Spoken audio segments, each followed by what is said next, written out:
Boa noite. A gente está recebendo hoje a professora Beatriz Corrêa Camargo. É uma honra de receber a professora aqui, no nosso grupo de estudos sobre Tobias Barreto, hoje para falar sobre o tema de concurso de pessoas. A professora é professora de Direito Penal na Faculdade de Direito da Universidade Federal de Uberlândia, um estágio de pós-doutoramento em diversas universidades, né? Por exemplo, a Humboldt, a Universidade de Bonn, é doutora pela Universidade de São Paulo, mestra pela Universidade de Bonn, e está hoje aqui com a gente, escreveu um livro sobre o concurso de pessoas, e está hoje com a gente para poder falar um pouquinho sobre esse tema, especificamente na obra de Tobias Barreto. Obrigado, primeiramente, professora, por ter aceitado o convite, por estar aqui com a gente hoje. A palavra é toda sua. Obrigada, Thiago, pelo convite. Para mim é uma alegria estar aqui com vocês hoje, falando sobre esse tema, especificamente na obra do Tobias Barreto, que é um autor que eu considero dos mais importantes no direito penal brasileiro, porque eu diria que depois do período de consolidação do direito nacional brasileiro com a independência de Portugal, a gente teve um período de formação de pensadores. E o Tobias Barreto, ele é um representante de um pensador com as suas próprias ideias, alguém que, à sua época, era capaz de dialogar com os autores mais gabaritados de outros países, né? Esse é, inclusive, um dos pontos que ele trata em um dos seus artigos, né? A ideia de que muitas vezes no Brasil a gente é como se fosse aqueles que comessem na segunda mesa, né? No segundo prato daqueles que servem do banquete da cultura.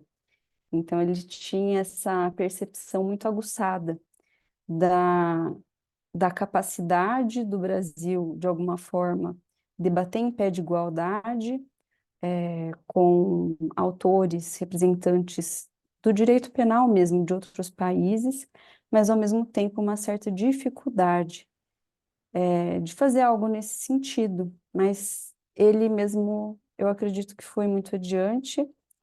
E para o nosso estudo de hoje, eu proponho fazer algumas análises, lógico, partindo do concurso de pessoas, mas que situam o Tobias Barreto como um autor em certa medida à frente da sua época, ao mesmo tempo como alguém que ilustra um determinado período histórico no pensamento jurídico penal no Brasil. Então, eu vou trazer algumas questões nesse sentido. Se vocês tiverem alguma questão ou desejo de manifestar, fiquem à vontade, por favor. A gente vai conversando nesse caminho. Então, eu queria pedir, Thiago, você pode compartilhar o PowerPoint?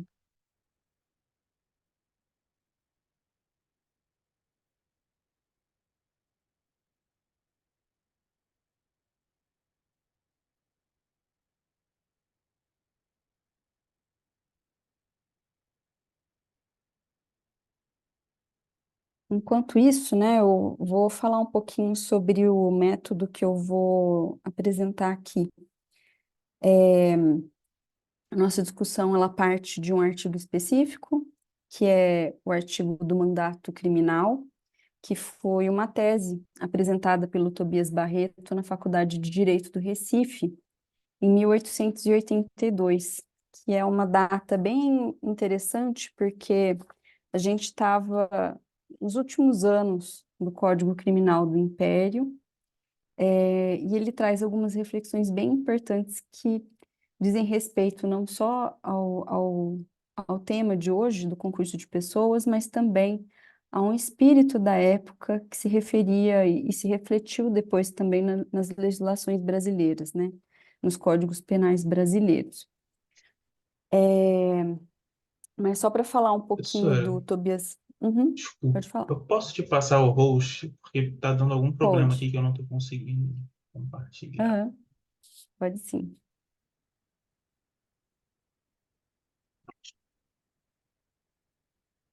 Deixa eu ver. Hum,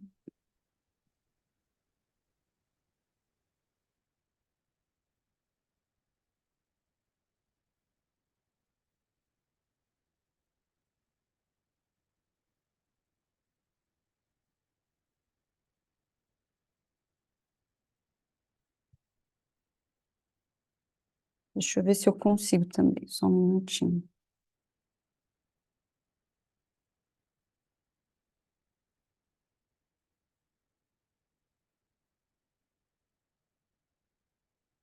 Agora você me ajuda, eu vou compartilhar a tela mesmo? Sim?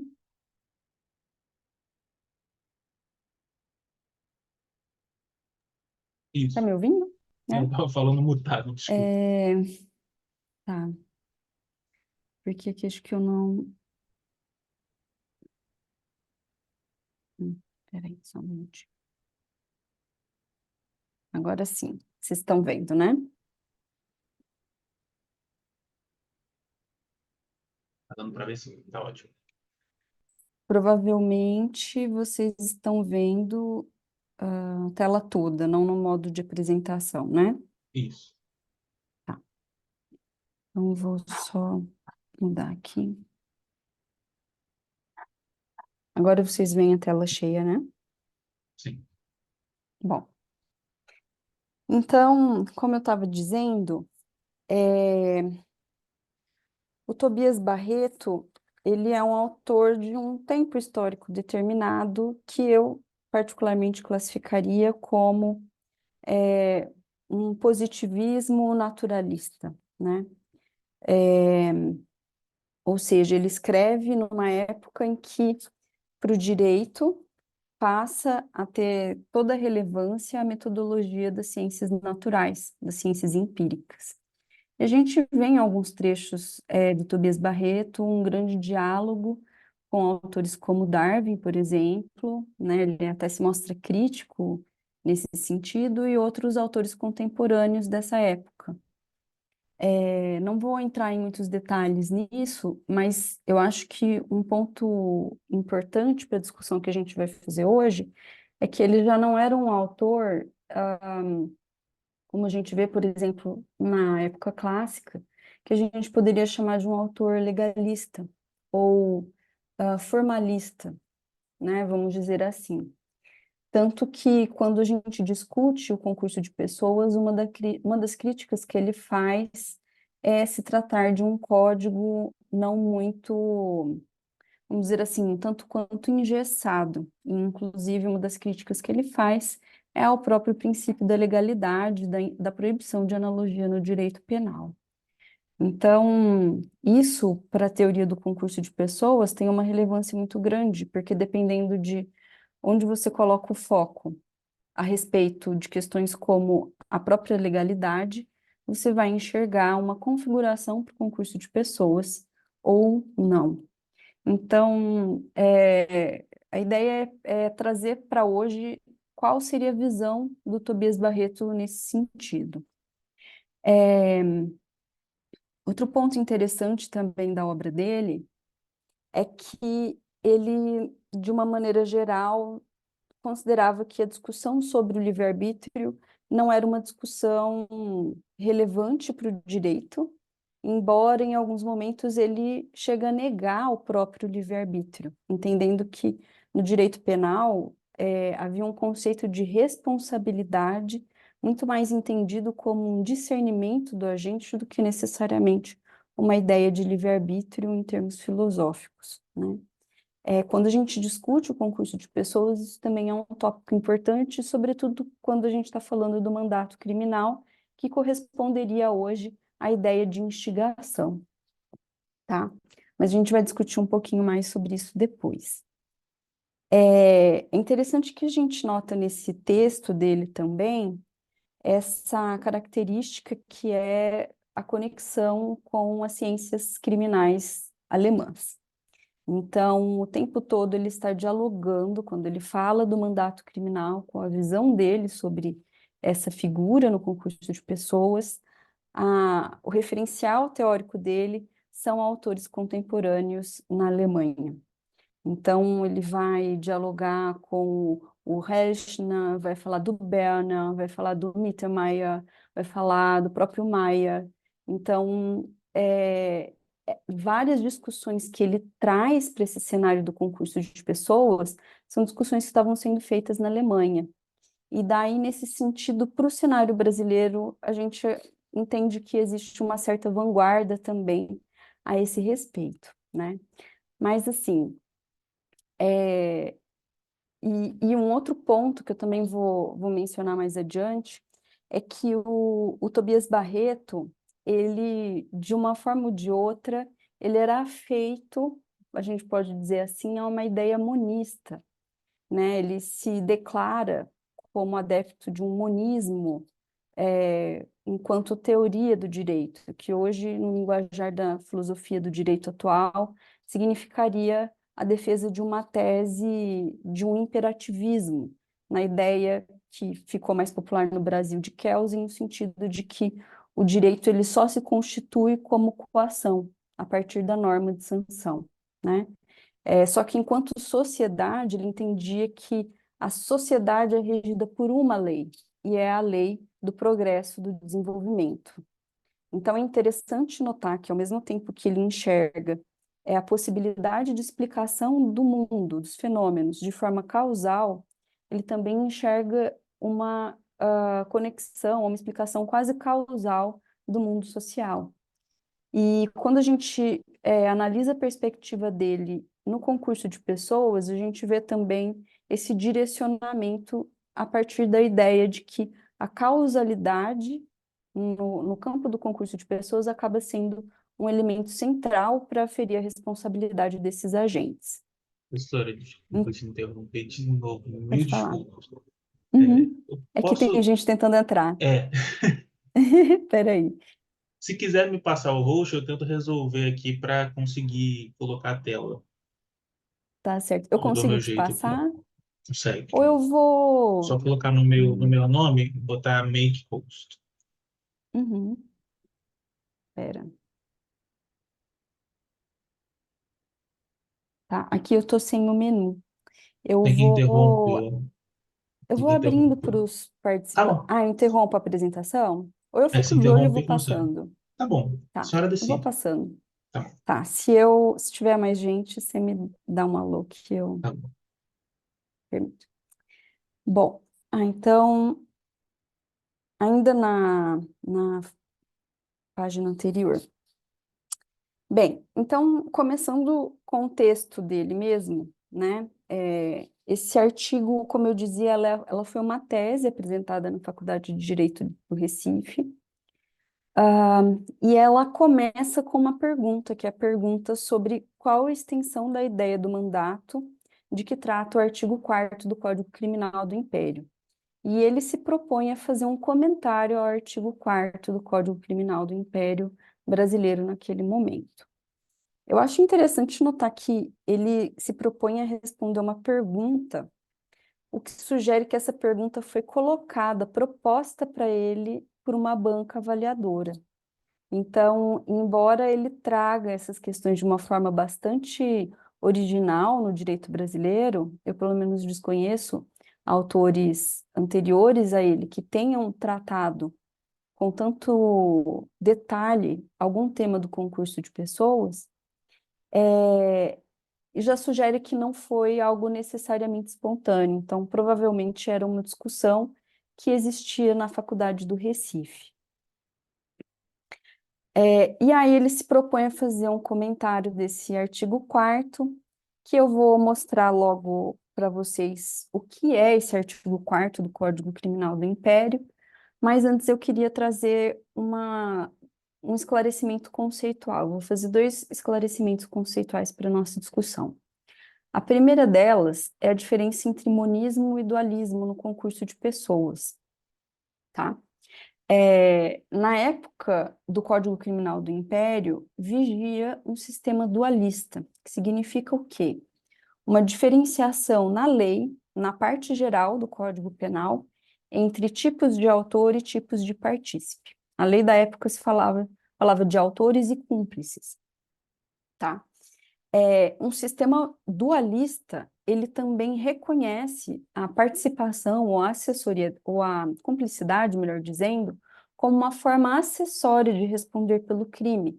Ou seja, a ideia de que existe uma relação de dependência em relação à relevância, ao merecimento de punição da participação em relação à autoria.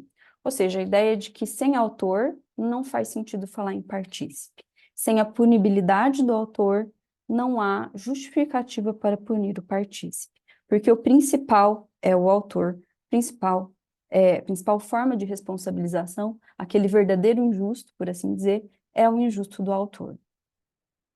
E esses sistemas dualistas, né, ou uma concepção dualista do concurso de pessoas, ela também é parte da ideia de que o auxílio ou a cumplicidade devem receber uma pena menor do que a do autor. Então, essa distinção, ela não é uma distinção meramente teórica, ela seria uma distinção que traz consequências práticas, que é a pena aplicável e é também a tentativa no crime. Porque, por exemplo, o artigo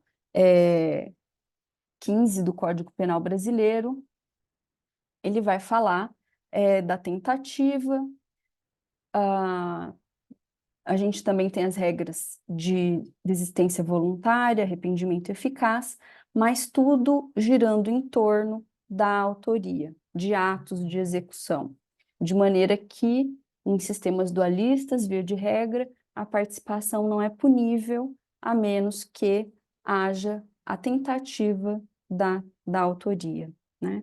Isso também é um dos temas que o Tobias Barreto trata nesse artigo. Bom, a visão oposta, que veio historicamente depois de uma concepção dualista ou de um sistema diferenciador em relação ao concurso de pessoas, é o monismo. Porque o monismo vai entender que todos aqueles que, de alguma forma, né, foram causais para o resultado proibido, devem ser considerados autores. E como o fundamento da punição, que é a causalidade, é igual para todos, todos merecem a mesma pena. Base de um sistema dualista, via de regra, mas não necessariamente, é um conceito restritivo de autor. Eu vou falar um pouco sobre isso mais adiante. Então, além de sistemas monistas e dualistas, que são basicamente sistemas na lei, nós também temos conceitos de autoria e de participação. Sobretudo, o conceito de autoria, no sentido restritivo ou extensivo, que vai ter peso na discussão do Tobias Barreto.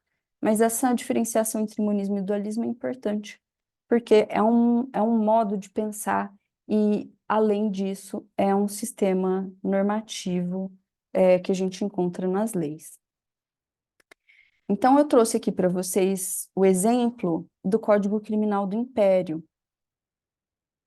Então, em que vocês veem aqui, como autores, a definição do artigo 4º. E esse vai ser o objeto desse estudo do Tobias Barreto. Então, o artigo 4º está dizendo lá que são criminosos como autores os que cometerem, constrangerem ou mandarem alguém cometer crimes. Então, a gente tem 3 figuras possíveis para a autoria, que é cometer, constranger ou mandar alguém cometer os crimes, e a gente tem a figura dos cúmplices no artigo 5º, em que vai se determinar como cúmplices aqueles que diretamente concorrem para que se cometa crimes. Esse sistema ele foi reproduzido depois, em 1890, o que gerou muita crítica na época dos doutrinadores e acabou levando também para uma mudança radical no Código de 1940. E certamente esse estudo do Tobias Barreto contribuiu para a ideia de que o Código de 1830 e depois o de 1890 trazia um engessamento das formas do concurso de pessoas, porque não representava toda a multiplicidade de casos que envolveria o concurso de agentes.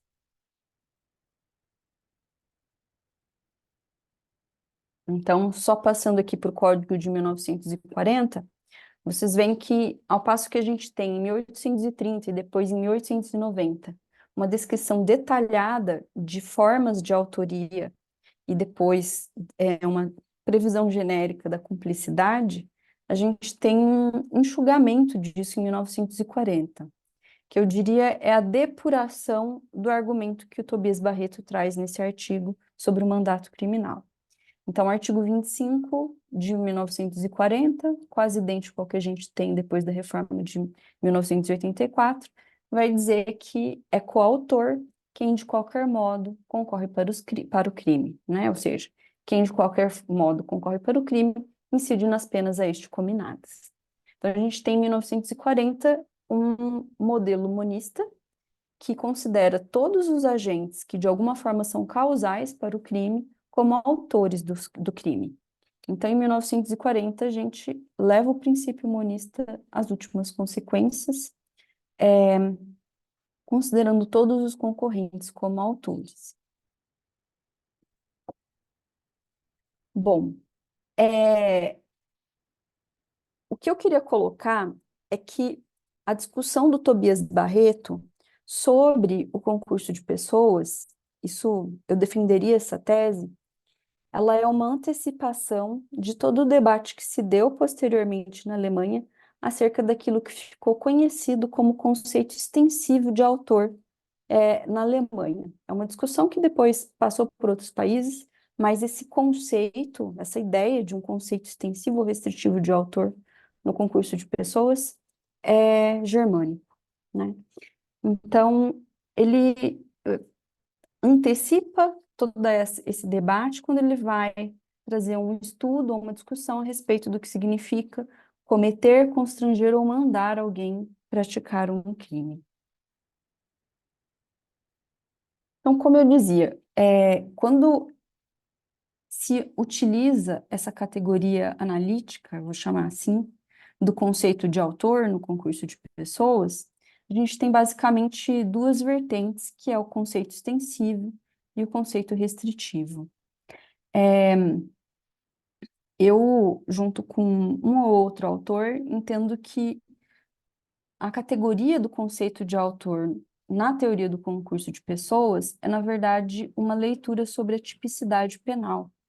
Porque quando a gente pega um conceito extensivo de autor, a ideia básica desse conceito, daqueles que defenderam esse conceito, sobretudo no início do século passado, é a ideia de que a autoria, o autor, nada mais seria do que aquele que cria uma condição causal para o resultado. Isso é uma leitura do tipo penal, porque os defensores desse conceito, eles entendem, por exemplo, que é autor do crime de homicídio, tanto aquele que atira contra a vítima, contra aquele que empresta a arma para que isso aconteça. Então, esse conceito ele surge na necessidade, principalmente, do ordenamento alemão à época, de se explicar a autoria imediata, porque existia uma definição do que era o coautor, existia a figura da instigação, mas todas essas hipóteses, inclusive da coautoria do auxílio, mas não existia uma definição clara do que era o autor imediato, ou seja, a situação em que o executor do fato não responde pelo crime. Então, uma solução que a doutrina, a teoria do concurso de pessoas na Alemanha encontrou foi dizer que não é autor quem executa o tipo penal, e sim quem cria uma condição causal para o resultado proibido pela norma, né? Então, o conceito extensivo se opõe a um conceito restritivo de autor. Então, como eu já disse, para o conceito restritivo de autor, a autoria seria a execução imputável ao próprio agente de uma conduta proibida. Imputável a alguém, não necessariamente, repito, imputável ao próprio autor, ao menos no que diz respeito ao aspecto da antijuridicidade. Então, para o conceito restritivo de autor na teoria do concurso de pessoas, só caberia falar em autoria de crime para o agente que produz a morte, no exemplo do homicídio, com as próprias mãos. E aqui existe uma diferença fundamental entre o que seria criar a condição para a morte de alguém, para o assassinato produzido por outra pessoa e produzir a morte da vítima. Então, para o conceito restritivo de autor, a distinção de autoria e participação não está na causalidade, mas ela está na imputabilidade de um fato proibido como crime, descrito na norma penal como crime. Então, diferentemente do conceito extensivo de autor, o conceito restritivo, ele parte de uma noção estrita da legalidade. Então, é a ideia de que a norma proíbe determinada conduta, que é matar alguém, e eu somente estou obrigada, eu somente posso ser chamada à responsabilização se eu executar aquilo que a norma diretamente e imediatamente me proíbe. Na perspectiva de um conceito restritivo de autor, as normas sobre autoria e participação na parte geral do Código Penal, elas são indispensáveis, porque sem elas eu não poderia punir ninguém que não tivesse produzido, por exemplo, a morte de alguém com as próprias mãos. O conceito extensivo de autor, ele abre mão disso, porque quando ele define a autoria como a criação de uma condição causal para o resultado, ele torna, inclusive, impossível distinguir a autoria de participação, nos moldes que a gente tem hoje, né? Nos moldes do conceito restritivo. Então, levado à última análise, um conceito extensivo de autor seria compatível com o sistema monista do concurso de pessoas, que não distingue as penas de autores e de partícipes.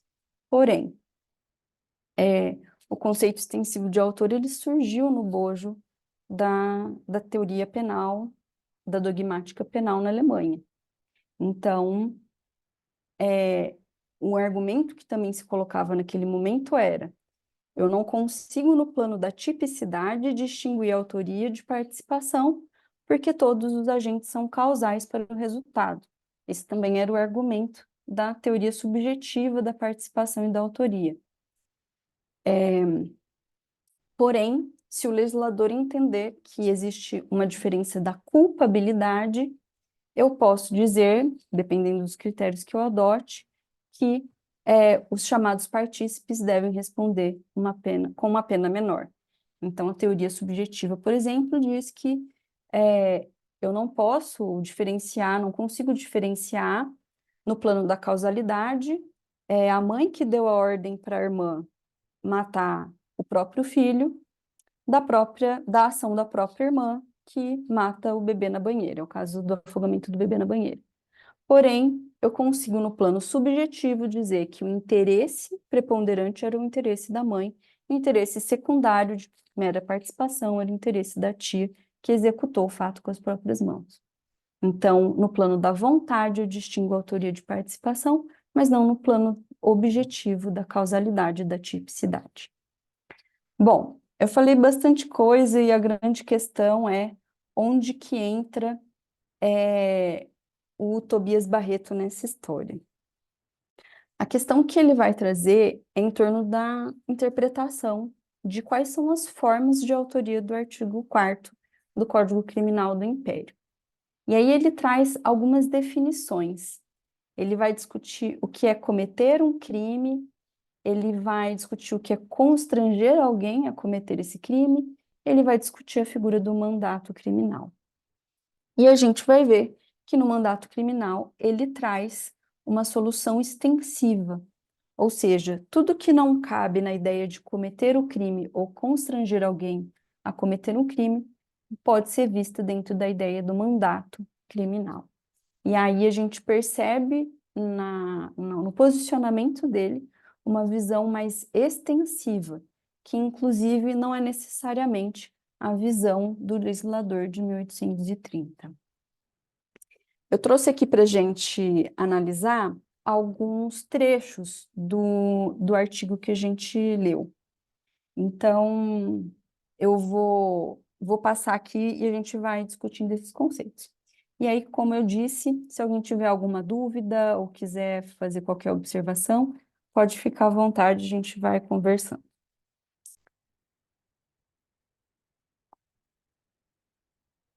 Bom, então pegando aqui a primeira situação, que é a ideia de cometer um crime, né?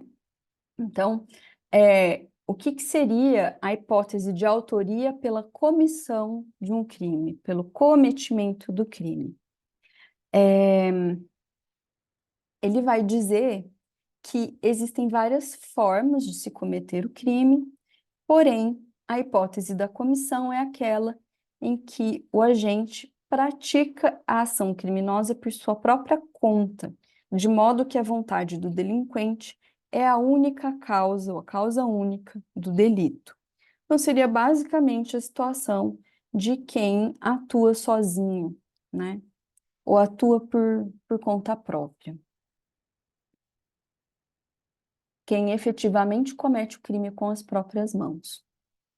É interessante que, ao mesmo tempo que ele traz essa definição a partir do verbo, ele traz um problema que ele enxerga como sendo um problema do Código Criminal da época. Então, quando ele traz a noção de cometer o crime, ele também traz um problema em torno da coautoria, o que a gente chamaria de coautoria hoje. Então, ele faz essa pergunta aqui, ó. Qualquer dos associados é um autor perpetrante ou dado o crime, na hipótese figurada por um só do grupo, ficam os outros para com... perdão. Ou dado o crime por um só do grupo, ficam os outros para com ele na relação de cúmplices. Então, a pergunta que ele está fazendo é: eu tenho um grupo, eu tenho um acordo em torno da prática de um crime, mas esse crime é executado por só um dos agentes. Só ele executa os elementos do delito. Será que ele vai ser considerado o autor e os demais cúmplices? Então, ele está trazendo aqui uma dificuldade em torno do próprio conceito de coautoria e a sua diferenciação da cumplicidade. Ele não dá resposta a esse problema, mas eu acho isso aqui interessante porque é um dos pontos debatidos até hoje pela doutrina, sobretudo estrangeira, em torno do concurso de pessoas, que é a questão sobre se aquele que participa ou está presente, pelo menos na execução do fato, mas não realizando os elementos do delito, se ele é realmente coautor ou se ele é somente um auxiliador. Então, ele não responde esse ponto, mas ele antecipa uma questão bastante importante ainda hoje no tema do concurso de pessoas. Outro ponto que ele traz aqui é a hipótese de constranger alguém a cometer um crime. Então, ele está dizendo lá, ele está fazendo uma crítica, tá? Ao fato de que o legislador, em primeiro lugar, não definiu que forma de constrangimento que é esse. Ele diz, o legislador não está dizendo para a gente se esse constrangimento ele é físico ou psíquico. Ou seja, também aqui a diferenciação entre o que seria a vis absoluta e a vis compulsiva, cuja diferença, né, a gente sabe no direito penal, é a diferença se trata de um constrangimento ou uma ameaça ou um uso da força, que vai excluir a ação do agente constrangido ou excluir a sua culpabilidade. Então, ele diz, o legislador não traz essa clareza, porém, também não acho que isso faz tanta diferença na prática. E realmente, de acordo com a doutrina hoje, se a gente for pegar o aspecto, se a gente for discutir a noção de autoria, a gente pode ter uma autoria direta quando há a ausência de ação do homem da frente. Ou a gente tem uma autoria imediata quando há a exclusão da culpabilidade. No fim, os dois são autores, só que existe uma diferença fundamental, é que um é o autor direto, imediato, e na outra situação a gente tem a figura do que hoje se concebe por autoria imediata. Ou seja, uma pessoa que se serve de um instrumento humano, que não é só um instrumento físico, é também um instrumento dotado de responsabilidade moral por aquilo que faz, no caso da autoria imediata, né? Bom, então ele traz aqui essa crítica, mas ao mesmo tempo ele define a ideia de que constranger alguém a cometer um crime pode ser um constrangimento físico como um constrangimento psíquico. E aí ele antecipa aqui também um problema que eu diria, até na doutrina até os anos 2000, pelo menos, porque eu também diria que tem uma mudança muito drástica na teoria do concurso de pessoas nos últimos 10, 15 anos, mas a gente tem a antecipação pelo Tobias Barreto, algo que ficou pouco discutido por muitos anos, que é a questão dos crimes especiais ou dos crimes de mão própria, na hipótese da autoria imediata. Ele não classifica dessa forma no texto, mas ele está se referindo a esse problema, que é a situação que ele diz que há certos crimes, né? Ele está discutindo o problema do constrangimento. Ele falou, o legislador não define, porém, há certos crimes cuja natureza define, né, que só pode ser considerado como agente punível aquele que praticou o fato fisicamente, essa ação externa fisicamente, que é alguém, que é quem contém os caracteres objetivos desses crimes, nos quais, por conseguinte, não se concebe que o autor punível se possa utilizar da atividade de outra pessoa como meio de executar o ato exterior criminoso. O exemplo que ele dá é ali um crime de,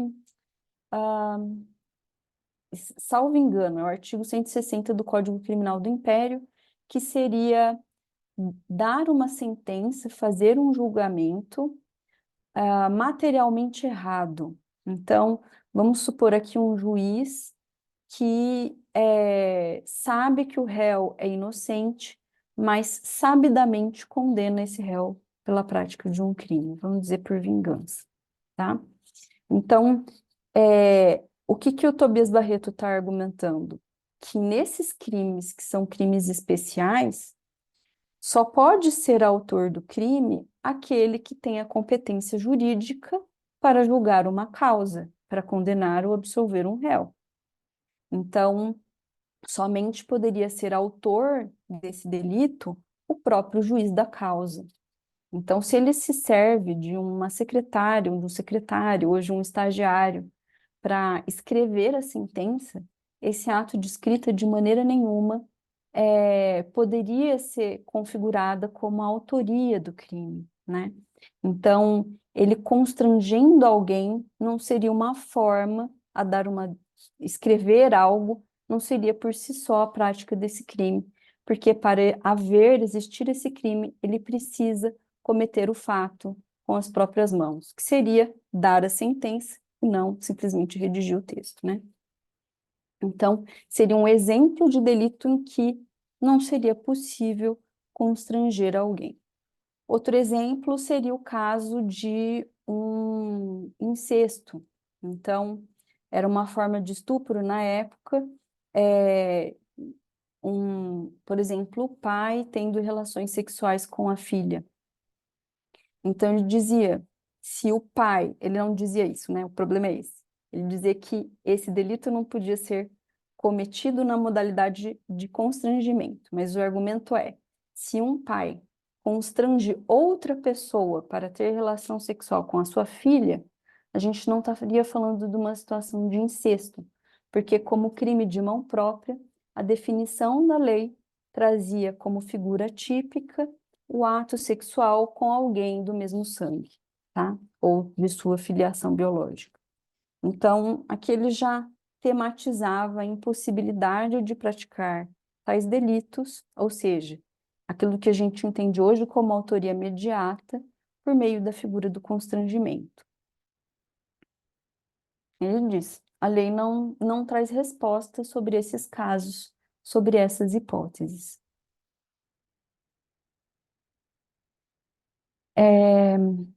E aí a gente chega na situação do mandato, em que o artigo 4º do Código Criminal do Império fala de mandar alguém cometer um crime.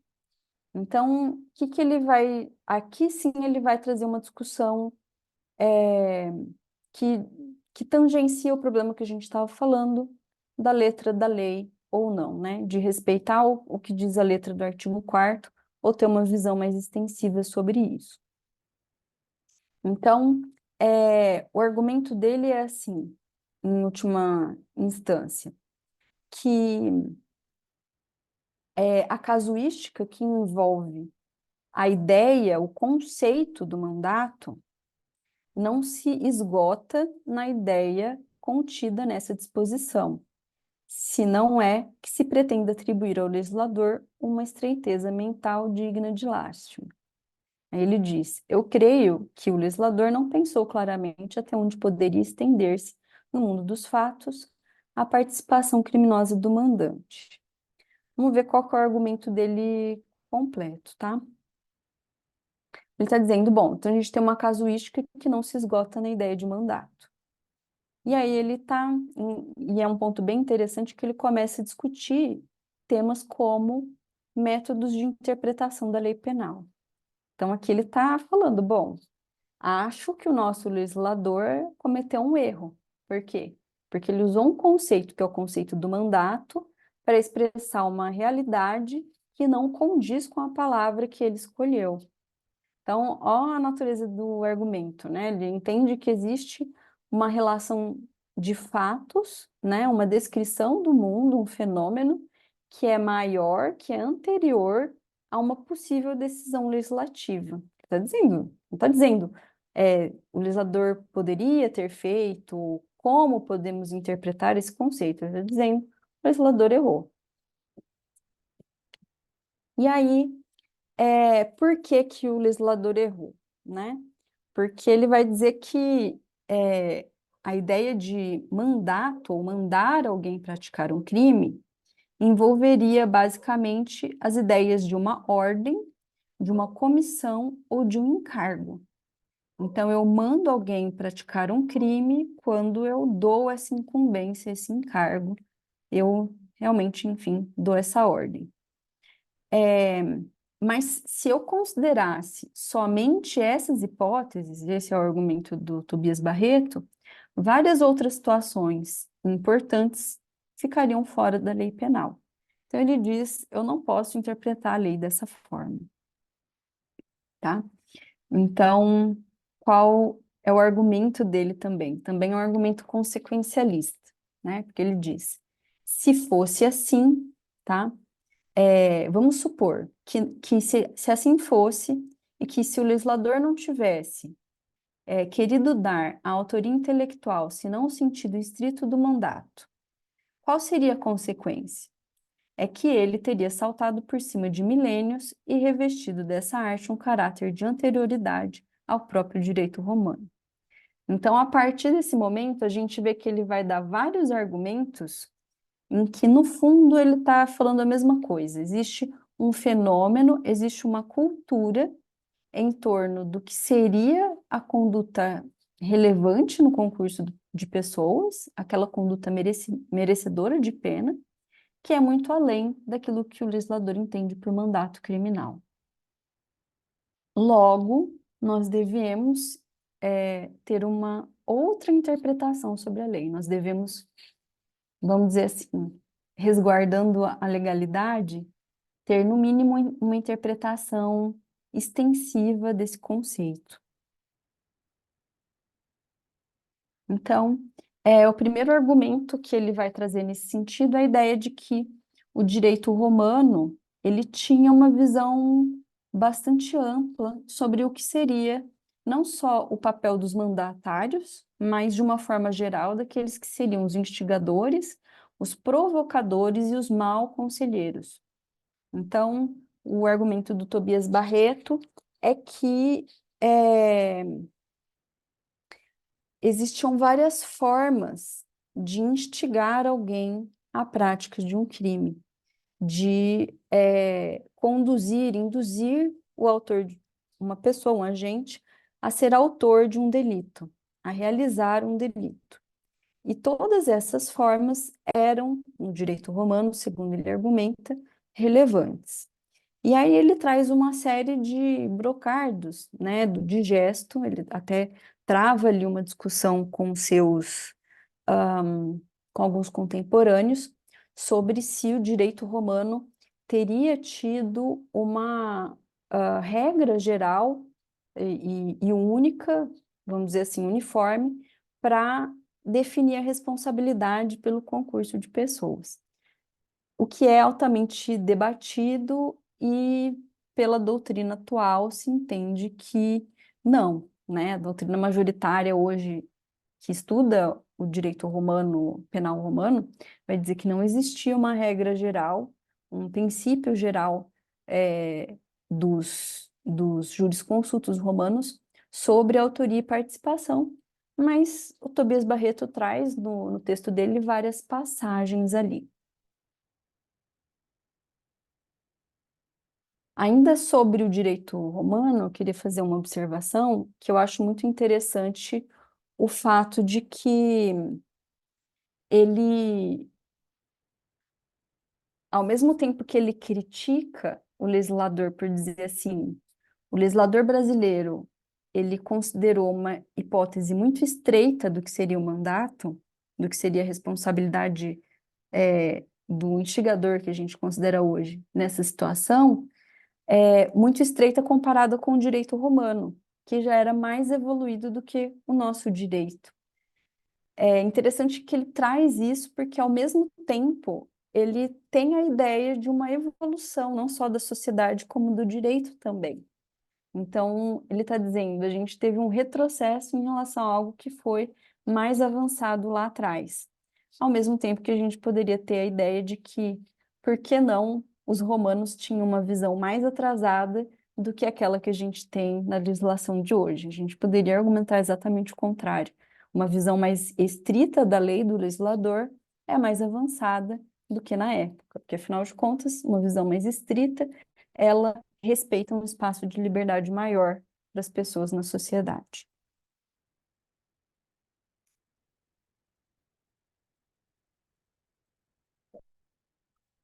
Outro argumento que ele traz para defender essa visão mais ampla do mandato criminal não está num argumento histórico ou de evolução ou não da legislação, mas está na ideia da própria noção de causalidade. Então, quando ele analisa o fenômeno do que a gente entende hoje por instigação, ele vai dizer o seguinte: os motivos que levaram o legislador a conferir ao mandante um valor correspondente ao que seria a autoria, né?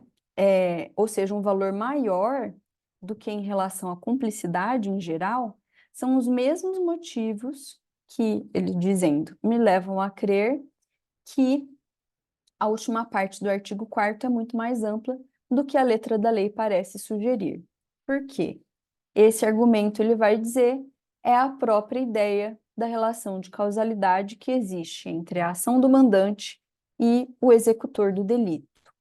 Então, em outras palavras, o que ele está dizendo é o seguinte: tanto na situação em que é dada uma ordem para alguém praticar o crime, como na situação em que eu dou um conselho para que isso seja feito, um simples conselho, tanto num caso como no outro, eu estou agindo de forma causal em relação à decisão desse agente. Então, eu estou causando essa decisão de cometer o crime na cabeça do autor. E, nesse sentido, eu estou determinando o agente a praticar o crime. E aí é interessante que, então, ele está, de novo, fazendo aqui já uma analogia, né? Quer dizer, o mandato ou a ordem é relevante porque é causal para a decisão do agente, um conselho ou qualquer outra forma de influência psíquica é causal para a decisão do agente, logo, ambos devem ser considerados como igualmente relevantes perante a lei. Então, ele nada mais faz aqui do que um processo de analogia que efetivamente eu não concordo que estaria contido na lei de 1830. A gente também vai chegar na visão de legalidade do Tobias Barreto. O que é interessante nessa passagem é que ele traz também um conceito de causalidade para a ação. E isso também é um debate bem interessante que os hegelianos, né, os autores hegelianos no direito penal, no fim do século XIX, na Alemanha, vão fazer, que é em torno da discussão sobre o que seria a causalidade psíquica, tá? E o contexto é exatamente o mesmo. Tobias Barreto, ele não aprofunda nessa questão, mas eu acredito que ele tenha consciência desse debate, porque ele traz isso aqui, nesse trecho que eu coloquei aqui no slide, que ele vai definir o que seria dizer que alguém é causa da ação do outro. Ele diz: só se diz que um homem é a causa da ação de outrem quando ele, intencional ou não intencionalmente, o determina de qualquer modo a praticá-lo. Então, isso já dá uma pista para a gente no sentido de que aqui ele entende, pelo menos, haver um certo determinismo na ação das pessoas, na ação de alguém, em que a conduta de uma pessoa pode ser determinada causalmente pela ação, influência de outra pessoa. E aí o argumento da analogia, né? Ele vai dizer que talvez se possa dizer que essa forma de interpretar é uma extensão por analogia que é incabível no direito penal.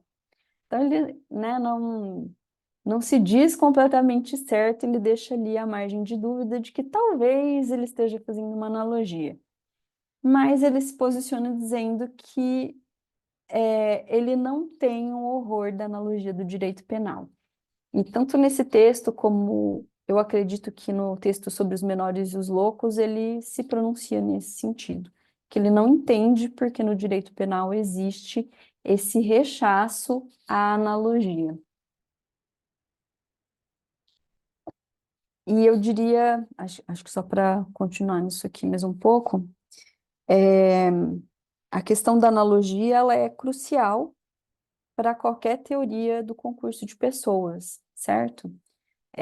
Se eu admito a analogia, eu não tenho base nenhuma para um conceito restritivo de autor.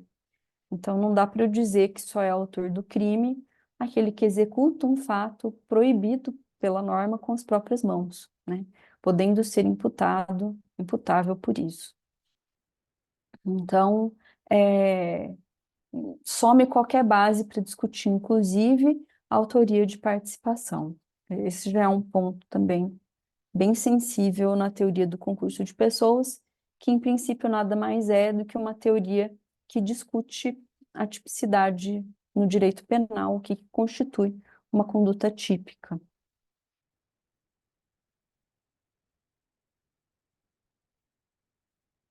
Bom, e aí, depois disso, depois de dizer que, na visão dele, o mandato, né, que de novo seria o que hoje a gente entende de uma forma mais ampla por instigação, ele seria qualquer forma de influenciar psiquicamente uma pessoa e determiná-la a cometer um crime, ele vai discutir os meios da instigação. Também é um debate que se coloca na mesma época, assim, foi realmente na mesma época na Alemanha e que seguiu na doutrina alemã até os dias de hoje. No Brasil, a gente tem uma discussão muito tímida sobre isso, é, que eu diria não posiciona o verdadeiro problema. Talvez porque a doutrina brasileira comprou a ideia do Tobias Barreto e até hoje considera que a instigação é qualquer forma de influenciar causalmente, determinar o autor de um crime.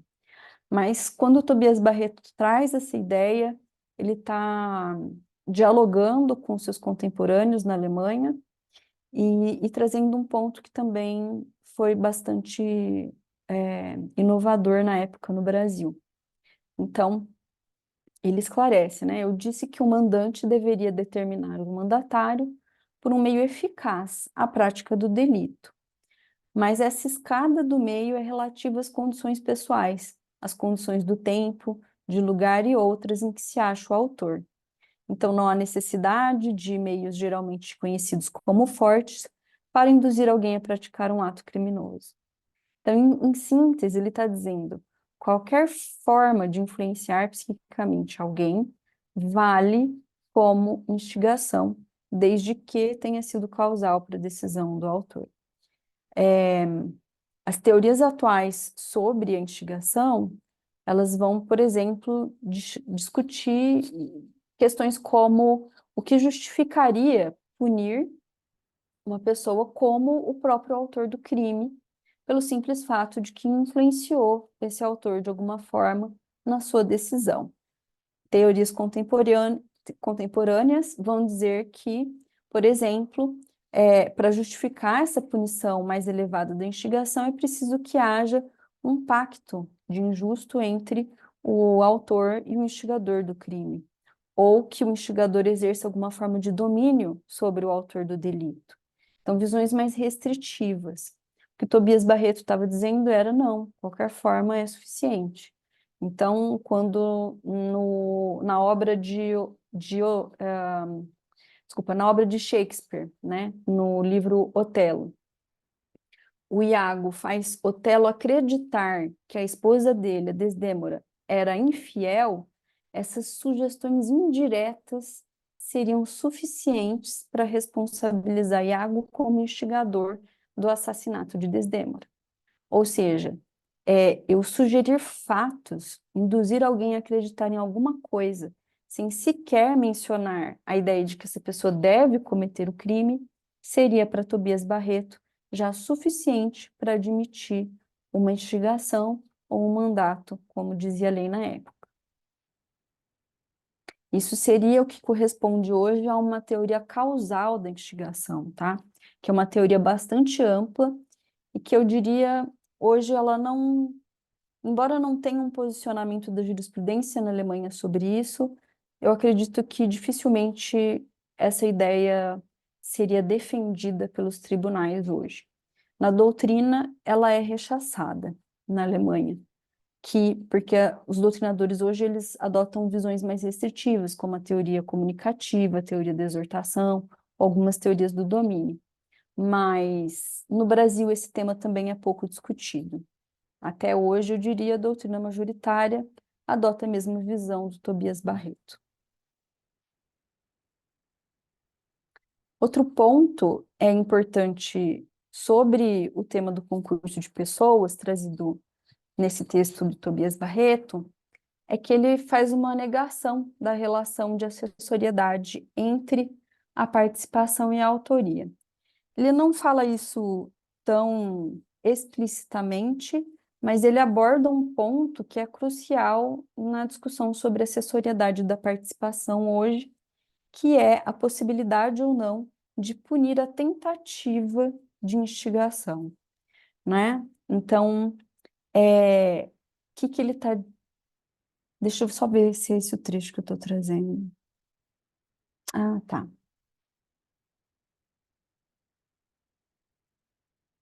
Não, gente, espera aí que... Tá, é esse trecho e o próximo, perdão. Então, acho que aqui fica um pouquinho mais claro. O que ele está dizendo, né? Ele está, em primeiro lugar, dizendo que, bom, em princípio, né, se a gente fosse perguntar sobre a possibilidade de punir a tentativa da instigação, ou seja, uma situação em que existe o mandato, por exemplo, existe o conselho para que alguém pratique o crime, porém, aquele agente já estava decidido a praticar o crime. Ou eu tento contratar alguém para matar o meu inimigo, mas essa pessoa nega na hora e fala, imagina, eu nunca faria uma coisa dessas. Essas situações em que há uma influência, que se tenta ser uma influência causal sobre a decisão de um futuro autor do crime, que falha logo de início, sem que o fato principal sequer chegue a ser iniciado, são as situações, as constelações que se chama de tentativa da instigação. Então, Tobias Barreto pergunta, seria concebível a tentativa do mandato? Ele diz, se eu estivesse fazendo uma análise de lege ferenda, eu diria que sim. Então, quer dizer, por que isso é um problema para a assessoriedade, né?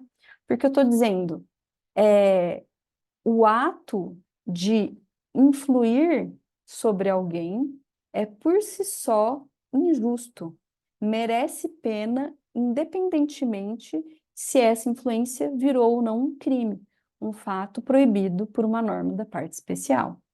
Ou seja, abordar alguém para que pratique um assassinato seria por si só um injusto, merecedor de pena, mesmo que eu não tenha sequer uma tentativa de assassinato.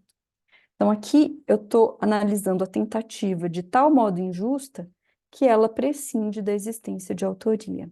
Então, aqui a gente tem um conflito entre a ideia de que isso seria possível e o reconhecimento da acessoriedade da participação na teoria do concurso de pessoas. Então, esse é um dos exemplos também em que aproxima o Tobias Barreto muito mais de uma visão extensiva, que, de novo, era o que se estabelecia, começava a discutir na Europa naquele momento. Embora também seja uma discussão que se consolida mesmo no início do século passado. Então, discutir isso em 1882 era bastante vanguardista também, quando a gente situa, né, a obra do Tobias Barreto com o que se discutia na época na Europa e na Alemanha. Então, ele traz outras questões aqui, alguns casos específicos que são importantes ainda na doutrina atual sobre a teoria do concurso de pessoas, que são aquilo que ele chama de mandato aparente, que seria nada mais do que a situação da autoria imediata, em que o homem da frente tem um defeito de imputação, ou seja, ausência de dolo ou ausência de culpa, culpabilidade. Aquilo que ele chama de uma situação de um comandato, que seria dois instigadores simultâneos determinando uma pessoa a praticar um crime. A figura do homine modo facturus, que seria exatamente a situação que eu acabei de narrar, em que eu tento influenciar um agente a praticar um crime, mas ele já está decidido a praticar o crime. Então, a minha instigação é totalmente ineficaz. E aí, nesse sentido, se pergunta se eu realmente deveria ou poderia ser punida, sendo a conclusão da maioria da doutrina e também do Tobias Barreto, no sentido de que não, porque nesse caso faltaria causalidade entre a instigação e a execução do crime. E ele também discute as hipóteses de arrependimento eficaz, no caso do mandato, ou seja, da instigação, que é também um tema pouquíssimo explorado na doutrina brasileira ainda hoje. Ou seja, até que ponto o partícipe que se arrepende da prática do crime, antes da execução do crime, pode se arrepender e o que ele precisa fazer para que esse arrependimento seja considerado um arrependimento válido. Então, ele se pergunta: basta que o mandatário, o instigador, retire o seu pedido ou desfaça o seu conselho, ou ele precisa ir mais além e chamar a polícia? Então, são temas ainda hoje bastante interessantes. Para essa apresentação inicial, eu acho que era isso que eu tinha para trazer para vocês. Acabei falando bastante, mas eu fico também à disposição para os debates, se tiver alguma pergunta, fiquem à vontade. Espetacular, professora. Obrigado demais. Brilhante exposição. Deixou uma boa base também, não só de Tobias, né, mas explicando tudo que era pressuposto sobre o concurso de pessoas para poder entender um pouquinho mais de Tobias, né? Acho que o pessoal que está aqui, que talvez não tivesse tanto contato com o tema, entendeu tudo. Então, obrigado demais. Falar um outro comentário, e aí eu vou passar a palavra aí se mais alguém quiser falar alguma coisa. De repente a gente volta para você a palavra. Eu tenho três coisinhas aqui que me surgiram durante a sua explanação que eu achei interessantíssimo. Esse ano de 1882, quando o Tobias faz o concurso dele, é um ano em que tudo que Tobias produz está envolvido em muita mística, né? A gente tem um texto que eu acho interessantíssimo sobre esse concurso do Tobias, que se chama exatamente o Concurso de Tobias Barreto, do Gumerzindo Bessa, se não me engano. E é interessantíssimo o texto, que ele está narrando como é que é a arguição oral desse concurso do Tobias Barreto, né? E como as pessoas ficam mesmerizadas com Tobias naquele concurso. E aí tem uma... O concurso em si gera uma profícua produção do Tobias, né? Diversos temas saem dali, diversos trabalhos saem dali. E a admiração de muitas pessoas sai também dali, daquele concurso. Então, é um ano especial, né, na história do Tobias Barreto, né? A primeira questão seria, quando a senhora estava falando sobre o direito romano e essa crítica do Tobias Barreto, é interessante como o Tobias ele parte de uma ideia vulgar de evolucionismo para dentro do direito, né? Então, ele está trabalhando com um direito que respeitaria uma certa lei do desenvolvimento, uma certa lei da evolução. Então, o argumento em si de que, bom, a gente está voltando em um período anterior ao direito romano, para ele faz todo sentido. Porque para ele existe um processo de desenvolvimento linear do direito em que toda volta é uma volta a um estágio primitivo. E um argumento totalmente ininteligível para quem não parte dessa lógica. Por que lá atrás estava errado e aqui está certo? Em si não tem sentido para quem não está incluído nisso. Mas para ele tem toda a lógica. E aí, eu deixaria uma pergunta para a professora, que o próprio Tobias ele fica meio indeciso sobre o que ele está propondo. Se ele está propondo de forma analógica ou se ele está propondo com uma interpretação extensiva. Eu queria que a professora dissesse um pouco o que ela pensa, se essa proposição do Tobias Barreto é uma proposição mais próxima da analogia ou da interpretação extensiva. A segunda questão, o segundo comentário que eu faria é sobre o livre-arbítrio em Tobias Barreto, né? O livre-arbítrio em Tobias Barreto é uma questão absolutamente sensível, porque a gente está falando de um autor que, ao mesmo tempo que está seduzido pelo mecanicismo do Hegel, que é totalmente contrário à liberdade de vontade, está seduzido também pelo monismo teleológico do Noiré e pelo Kant, partem do livre-arbítrio. Ele está naquele meio tentando mediar essas duas concepções que são tão caras para ele, mas que são contraditórias entre si, são antagônicas entre si, e ele tenta mediar, conciliar o inconciliável. Então, acho que quando ele usa, até no texto, né, quando ele fala, às vezes ele fala influenciar, às vezes ele fala determinar, e parece que ele fala como sinônimos. Para mim, isso me soa como marcas de um autor que está oscilando entre uma percepção, às vezes, mais simpática a um determinismo, às vezes mais simpática a um livre-arbítrio, né? E o terceiro comentário e observação que eu faria é, especialmente depois que o Tobias Barreto, especialmente depois de concepções da pena envolvendo o Tobias Barreto e a concepção agnóstica da pena, que tem como um fundamento, um dos pilares fundantes do Tobias Barreto, acho que a gente tem como hábito olhar muito para o Tobias Barreto condicionado a talvez encontrar uma limitação do poder punitivo. E vários textos do Tobias contrariam isso, né? Para mim, esse é um exemplo desse tipo de texto. Em diversos momentos ali em que o Tobias resmunga sobre alguma coisa, esse resmungo vai parar exatamente em ele não quer que certos autores e certas condutas escapem da impunidade, né? Com a linguagem dramática que é própria do Tobias, em determinado momento, se a minha memória não me engana, ele fala que ele não quer que o sujeito escape do raio da justiça.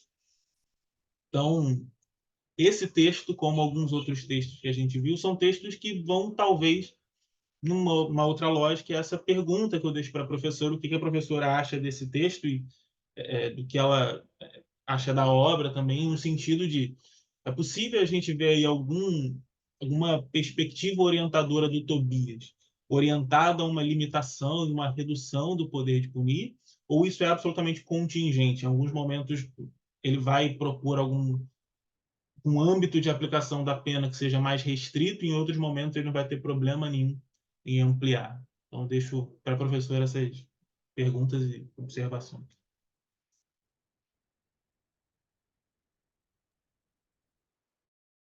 Eu acho que o que você colocou é perfeito. Eu estou plenamente de acordo com a leitura sobre a questão da analogia dele. Porque realmente tem momentos que ele, por exemplo, se a gente pegar esse próprio texto que a gente analisou, no começo ele está interpretando o que significa cometer um crime, o que significa constranger alguém. Então ele está ali discutindo e pressupondo que o verbo utilizado pelo legislador faz diferença, né? Orienta a interpretação do intérprete, óbvio. Então eu vou interpretar o posto. Ele não vê o jurista como um criador da norma. Então, ele tem um certo escrúpulo. Ao mesmo tempo que eu acho difícil sustentar, e eu acho que ele tinha essa plena convicção de que a locução mandar alguém cometer um crime dificilmente seria sinônima de aconselhar alguém a praticar um crime. Então, ele tinha convicção de que ali existia uma violação, pelo menos uma contradição com aquilo que estava sendo dito, né? E ele faz o dito pelo legislador. E ele faz também esse movimento da analogia, quer dizer, o que há de comum entre a influência e o mandato é a causalidade, logo eu não posso deixar isso de fora. Esse é o típico argumento da analogia, né? E ele se justifica depois, então, aí eu realmente acho que não. Eu acho que ele admitiu, ele não ele percebeu, ele sabia, ele só não quis, talvez, aprofundar tanto a controvérsia, né? É, É claro, eu particularmente acredito que em certos momentos é possível fazer uma interpretação extensiva, mas nesse caso havia uma plena violação da letra da lei e que foi contrária ao réu. Então, enfim, era problemático. Mas é, eu acho que também esse texto, né, você colocou muito bem. Quando a gente pensa na questão do evolucionismo, ele argumenta como, bom, vamos voltar no direito pré-romano. Ao mesmo tempo, a leitura dele não foi tão, é, eu diria talvez tão honesta ou tão consequente, porque ou ele parte de um conceito de evolucionismo que não é linear, o que também seria possível. Aí eu reconheço que eu não tenho tanto detalhe de leitura do Tobias Barreto para falar sobre qual é a noção dele de evolucionismo, tá? Mas assim, se a gente pegar o desenvolver da história e ele tinha consciência disso, após o período romano, a gente teve ele, inclusive, menciona o direito canônico, né? E as próprias ordenações do reino português. As ordenações filipinas, elas não tinham uma cláusula geral de participação e autoria. Ele menciona isso no livro, no texto dele. Em algumas situações, as ordenações falam daqueles que também mandam, tá?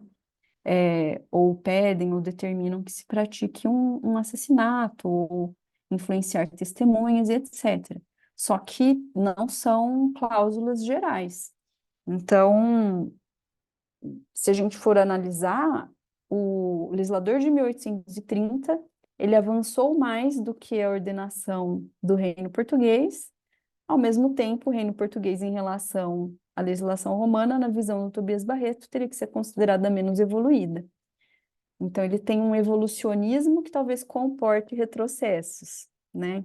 Então, é um ponto interessante para a gente pensar na visão dele, o que seria, né, essa evolução do direito da sociedade. É, e acho que, por último, o ponto do livre-arbítrio, né, Tiago?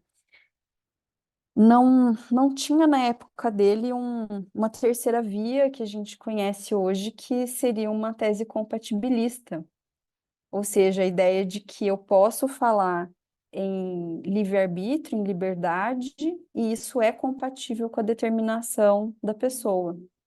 Ou seja, a visão de que eu só posso considerar uma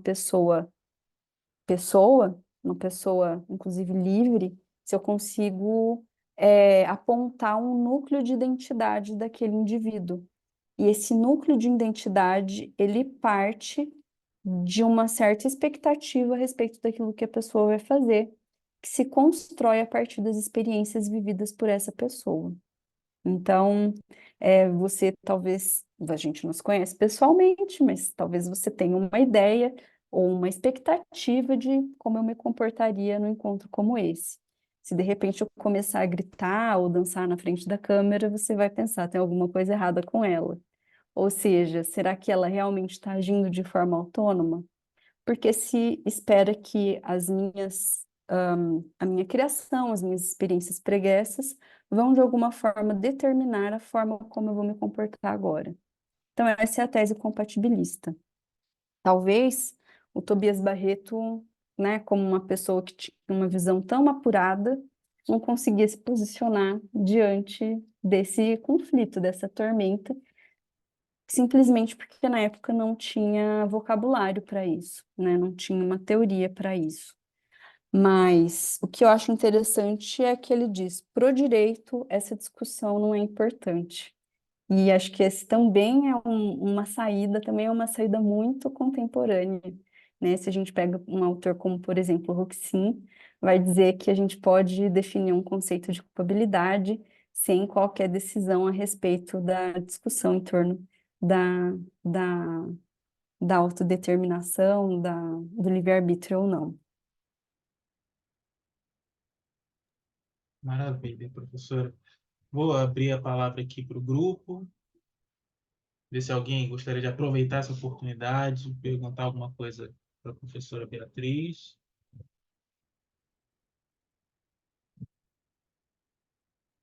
Bom, acho que ninguém quer se manifestar.